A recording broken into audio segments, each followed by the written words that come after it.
Hi everyone, welcome to our maths lecture. Today we discuss about the conditional probability. This is the last topic from the chapter probability and the last topic from the syllabus of the mathematics and statistics part second for the 11th standards. Okay, हा last chapter आहे आपला. इथं आपला syllabus complete होतोय. This is the last lecture in the syllabus. Okay, syllabus मधलं हे आपलं लास्टचं lecture असेल. यानंतर आपल्याला प्रत्येक ह्याची रिव्हिजन घेतली जाईल. रिव्हिजन लेक्चर्स टाकले जातील, ते सर्वांनी बघायचे आहेत आणि मध्ये आधी एखादी टेस्ट दिली जाईल. Okay, now see the conditional probability. आता कंडिशनल प्रोबॅबिलिटी आपल्याला 12th स्टँडर्डला एकदम शॉर्ट पार्ट मध्ये आहे, त्यामुळे आपण शॉर्ट मध्येच घेणार आहोत कंडिशनल प्रोबॅबिलिटी. एक्झरसाइज आपल्याला 7.4 आहे, पण त्याच्यातले काही एक्झाम्पल्स आपण घेऊया. जे एक्झाम्पल्स मी व्हिडिओ लेक्चर्स मध्ये दिलेले असतात ते सगळे एक्झाम्पल व्यवस्थित करायचे आहेत तुम्ही. ओके, आणि रिमेनिंग एक्झाम्पल सुद्धा सोडवण्याचा प्रयत्न करायचा आहे. Now see the conditional probability. Let A and B the two events. Okay, इथं डेफिनेशन लिहिली आपण. Let A and B two events of a finite sample space S. Okay, S इथं सॅम्पल स्पेस आहे आणि त्याचं ए आणि B काय two events आहेत. If it is a given that B has already occurred and then the occurrence of event A is called the conditional event A and is denoted by the A given B. A given B आणि हे find out करू शकतो आपण. Probability of A given B is equals to probability of A intersection B upon probability of B. आणि condition काय असणार आहे, probability of be greater than 0. कारण ही जर 0 असेल तर हे आपल्याला सॅटिस्फाय होणार नाहीये. म्हणजे ऑलवेज ही कंडिशन काय झाली पाहिजे, सॅटिस्फाय झाली पाहिजे. Probability of be greater than 0. 0 सुद्धा नकोय आपल्याला, की ग्रेटर दॅन 0 पाहिजे. ओके, आता कंडिशनल प्रोबॅबिलिटी मध्ये नेक्स्ट पार्ट काय आपल्याला मल्टिप्लिकेशन थेरम. मल्टिप्लिकेशन थेरम काय आहे, प्रोबॅबिलिटी ऑफ ए इंटरसेक्शन बी. ज्यावेळेस आपल्याला कंडिशनल प्रोबॅबिलिटी फाइंड आउट करायला लागणार आहे त्यावेळेस आपल्याला कुठली इन्फॉर्मेशन लागेल की probability of A intersection B. तर ही probability of A intersection B find out कशी करायची, ह्यालाच काय म्हटलं तर multiplication theorem, which is the probability of A intersection B is equals to probability of A into probability of B given A, or probability of A intersection B is equals to probability of B into probability of A given B. Okay, now see independent event. Independent event कधी आहे केव्हा म्हणून आपण शकतो की हे दोन event independent आहे. If intersection probability of A intersection B is equals to probability A into probability B. ही तर कंडिशन सॅटिस्फाय झाले तर ते दोन इव्हेंट ए आणि बी आर इंडिपेंडंट असं आपण म्हणू शकतो. ओके, नाव सी आपण काय काय बघितलं, कंडिशनल प्रोबॅबिलिटी, त्याच्यानंतर multiplication theorem and independent variable. Okay, या तीन गोष्टीच आपल्याला काय इम्पॉर्टंट आहेत for the solving exercise the 7.4. Okay, now see the exercise 7.4 question number first.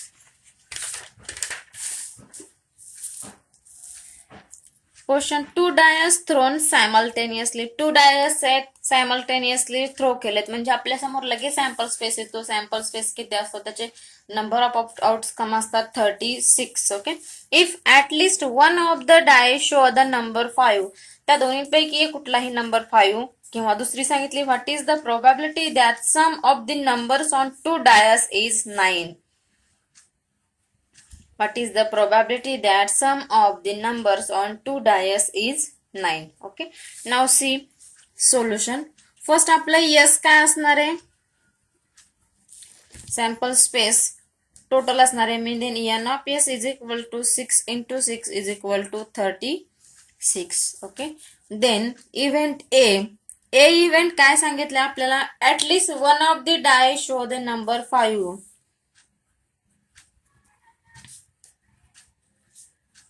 Show the number 5. तुम्ही हे व्यवस्थित सगळं लिहायचं, at least one of the die show the number 5. Okay, then A is equals to, A मध्ये काय सांगितलंय, कुठलाही एक नंबर 5 म्हणजे ए 1 ची लाईन आहे तिथं 1 5 दोघांपैकी कुठलाही 5 असला तरी चालेल.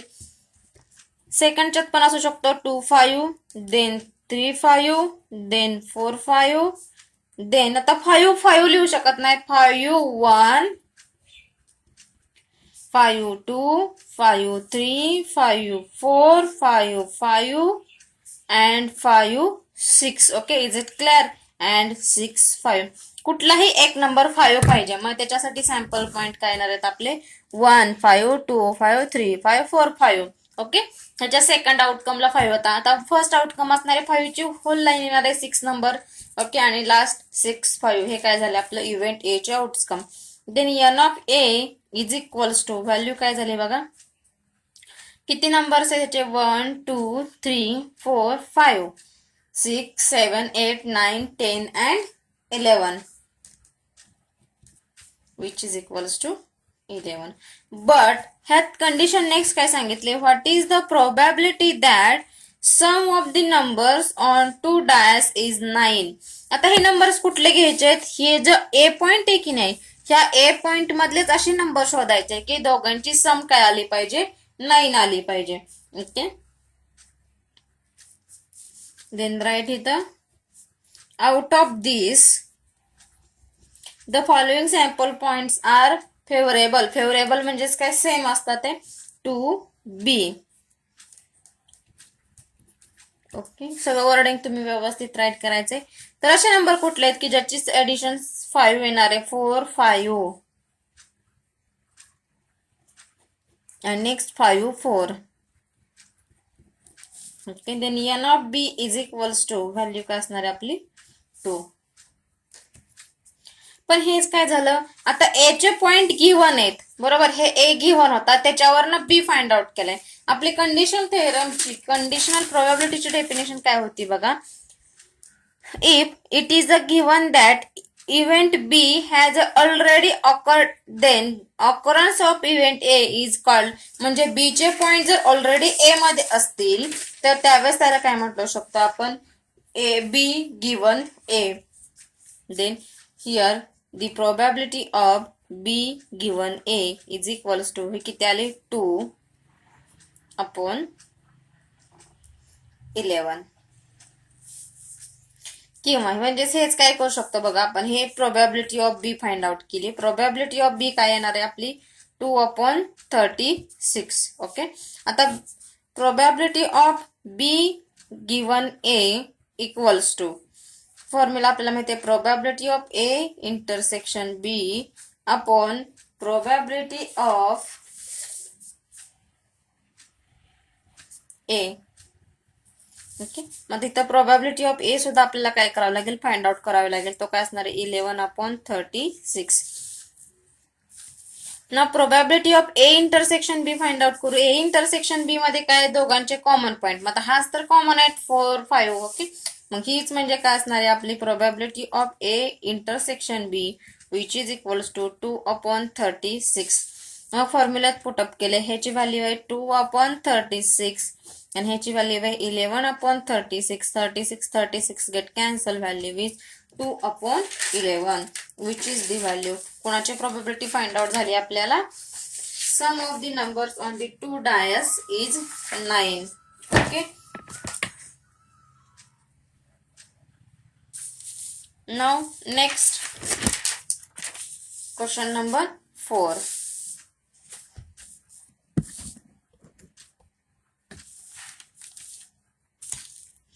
A card is drawn from the well-shuffled pack of 52 cards. 52 cards पैकी एक कार्ड आपल्याला काय करायचंय? सिलेक्ट करायचंय. इथं आपण थोडा क्वेश्चन रीड केला की आपल्याला समजलं 52 कार्ड्स पैकी किती 1 सिलेक्ट करायचंय म्हणजेच 52 वेज. आता हे 52 वेज म्हणजेच काय झालं आपलं? N of S is equals to 52. Okay, now C. Consider two events A and B as A event दिलाय क्लब कार्ड इज ड्रॉन. एक आहे club card is drawn. Okay, आता हे क्लब कार ड्रॉन करायला आपल्याला किती वेजेस, क्लबचे किती असणार आहेत, तेवढे शूट्सचे किती असतात, 13 असतात बरोबर. मग क्लबचे किती असणार आहेत, 13. मग 13 पैकी किती सिलेक्ट करायचे आहेत, वेन. ह्याला वेज किती आहेत, 13 वेज. मग n of A is equals to value किती झाली, 13. इथंच प्रोबॅबिलिटी ऑफ ए सुद्धा आपण फाइंड आउट करू शकतो. हे काय, 13/52. ओके. नाव नेक्स्ट बी. बी इव्हेंट काय सांगितलं आता आपल्याला, an ace card is drawn. Ace card is drawn. Okay. मग एस चे पेन किती असणार आहेत, 4 कार्ड असणार आहेत. ओके. मग त्या 4 कार्ड पैकी आपल्याला किती करायचंय, 1 सिलेक्ट करायचंय.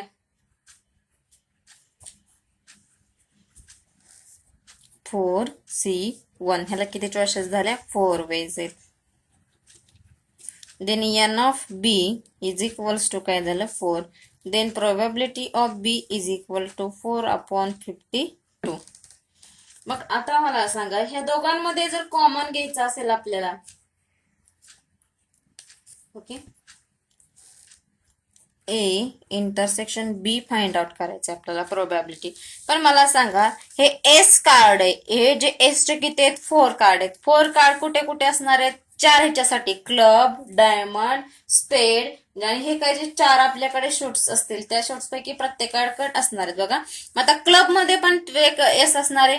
मग हा 4 एस आणि ह्या क्लब मधले 13, म्हणजे हे जे 13 कार्ड आहेत, त्या 13 कार्ड मधले हा 4 मधला एक एस असणार आहे बरोबर. म्हणजे 1 कार्ड काय असणार आहे, ह्या दोघांमध्ये कॉमन असणार आहे. 1 कार्ड इज कॉमन. कुठलं, एस कार्ड कॉमन असणार, क्लबचं एस कॉमन असणार आहे, common card. Is it clear. हे 4 एस चे 4 जे आहेत का नाही, त्यातला हे काय असणार आहे, 1 क्लबचा, 1 डायमंड, 1 स्पेड आणि 1 हर्ट. ओके. पण क्लब मधले जे आपण हे 13 धरलेत, ह्या 13 मध्ये हा एक 1 क्लबचा एस असणार आहे बरोबर. मग हा हे जे 1 कार्ड आहे एसचं, हे काय दोन्हीमध्ये कॉमन आहे. मग probability of A intersection B equals to काय असणार आहे, 1/52. आता आपल्याला काय व्हॅल्यू फाइंड आउट करायची बघा. पुढे काय क्वेश्चन सांगितलाय, whether event A and B are independent or not. आपण लास्ट ह्यालाच बघितलं होतं, डिपेंडंट अँड इंडिपेंडंट व्हेरिएबल कधी म्हणायचं, जेव्हा probability of A intersection B equals to काय आलं पाहिजे, probability of A into probability of B. हे जर दोन्ही सॅटिस्फाय झालं तर आपण काय म्हणू शकतो, this two events A and B are independent. Okay. Now see, probability of A आपल्याकडे व्हॅल्यू आहे, probability A is equal to 13/52 into probability of B is equals to 4/52.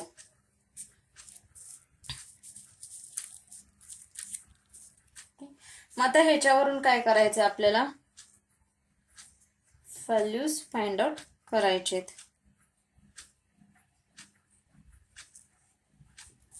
Okay. मग आता हे प्रोबॅबिलिटी काय आहे, 1/52. आता हे 1/52 हे सॅटिस्फाय झालं पाहिजे. ओके. 13 इंटू 4 काय झालं, 52. इथं ऑलवेज 52 इंटू 1/52. 52 gate cancel, 1/52. आणि A P of probability of A intersection B तर ऑलवेज 1/52 आहे. म्हणजेच हे काय झालं, 1/52. ह्या दोन कंडिशन सॅटिस्फाय झाल्या. P probability of A intersection B is equals to probability of A into probability of this. From this event A and B are the independent variable. जर ही कंडिशन सॅटिस्फाय झाली तर ए अँड बी इव्हेंट्स काय झाले, आपले independent झाले. Okay. Now here question number 4 is completed. Now see question number 6.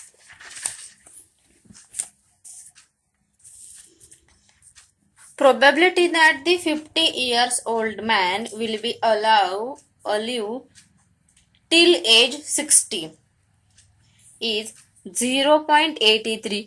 0.83 हे काय दिली तर probability दिलेली आहे. And the probability that the 45-year-old woman till will be alive till age 55 is 0.97. Okay. Now, what is the probability that man whose age is 50 and his wife whose age is 45 will both be alive for the 10 years? Okay. Now see solution. A. Event that man will be alive.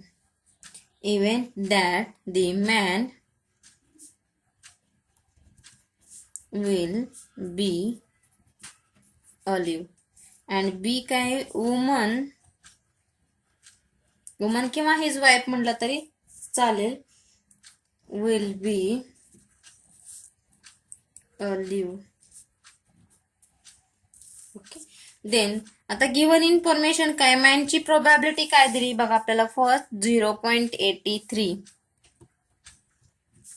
And probability of B equals to 0.97. Okay. Then A intersection B हे काय करू शकतो आपण, event that both will be alive. Both will be alive. Okay. Also A and B are independent variable. A and B काय आहेत, independent variable आहेत. मग आपल्याला माहिती आहे ह्याची जर प्रोबॅबिलिटी आपल्याला फाइंड आउट करायची असेल, probability of A intersection B is equals to, आणि जर ए आणि बी जर इंडिपेंडंट असतील तर probability of A into probability of B find out होऊ शकतं. बरोबर. आता आपल्याकडे प्रोबॅबिलिटी ऑफ ए गिव्हन आहे, प्रोबॅबिलिटी ऑफ बी गिव्हन आहे. मग ह्याच्यातले ह्या व्हॅल्यू नुसत्या पुटअप केले आपण.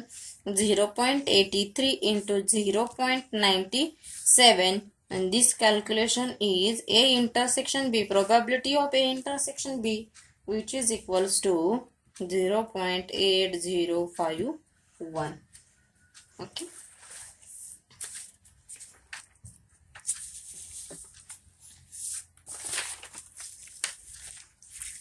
Here our exercise. याच्यातले रिमेनिंग एक्झाम्पल तुम्ही सॉल्व करा. एक सगळ्या टाईपचे आपण एक्झाम्पल घेतलेली आहेत. ओके. तर आपला सिलेबस संपतो आहे. प्रत्येकाने सगळ्यात चांगला स्टडी करा, पेपर छान लिहा. Okay. Thank you all of you. Have a nice day. Stay home, stay safe and all the best.